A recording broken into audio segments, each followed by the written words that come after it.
The Supreme Court in Bangladesh has drastically scaled back a quota system for government jobs that sparked weeks of unrest and led to dozens of deaths. Previously, about 30% of jobs were set aside for the families of veterans who fought in the country's War of Independence. It's not yet clear how the demonstrators will react to the new ruling, which reduces that quota to just 5%. The students had been relentless in their demands. They had been protesting for weeks against job quotas that blocked more than half of the government jobs for them. The students had called this distribution discriminatory. But now the country's top court has given a ruling that almost scraps the current quota system.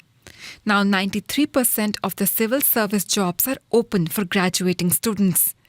But this decision has come at a huge cost. The initial protests against the High Court ruling that reinstated the quota system were mostly peaceful.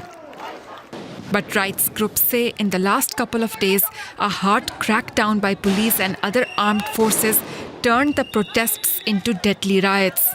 Violence led to the death of more than 100 people, mostly students. They are firing openly. 3 of the protesters are already dead. A bullet hit the head of another one. I just brought him to the hospital. You see, there are bloodstains on my hand.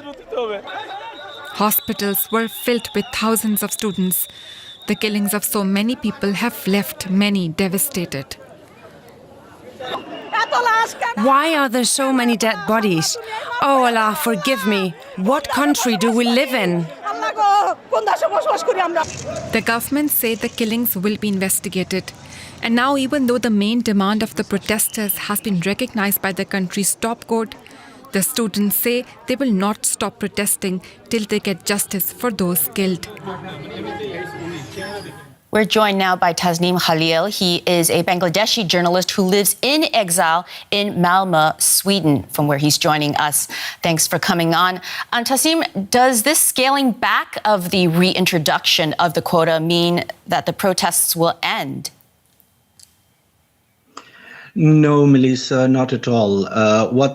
This whole crisis has moved beyond the demand for reforms in quota in government jobs. Right now, the protesters have vowed to go forward and continue their street agitations, their movement, and they are demanding justice for those that have been killed in indiscriminate police firing and attacks by the ruling party. I'm just curious, why did this even come up with the idea of introducing such a quota in the first place?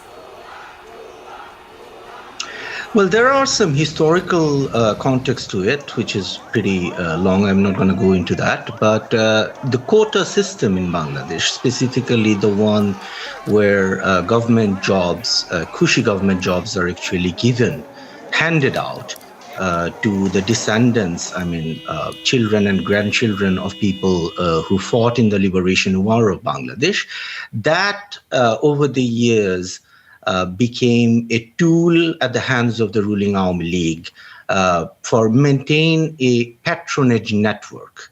It's just by, they want to sponsor and reward the cronies that are loyal to the ruling party. And that is exactly why the students, the general students, are actually calling this out and saying this is absolutely discriminatory and this is not acceptable in a democratic modern society. So what impact might this decision have on the country politically, particularly on Prime Minister Sheikh Hasina?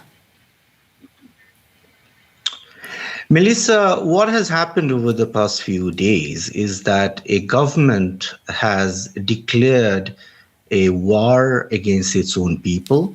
And we have seen, now we have seen footages of indiscriminate shelling and firing from helicopters, for example. What happens in war zones? I really don't think that Sheikh Hasina's government has the legitimacy to continue the way it has been continuing for the last 15 years.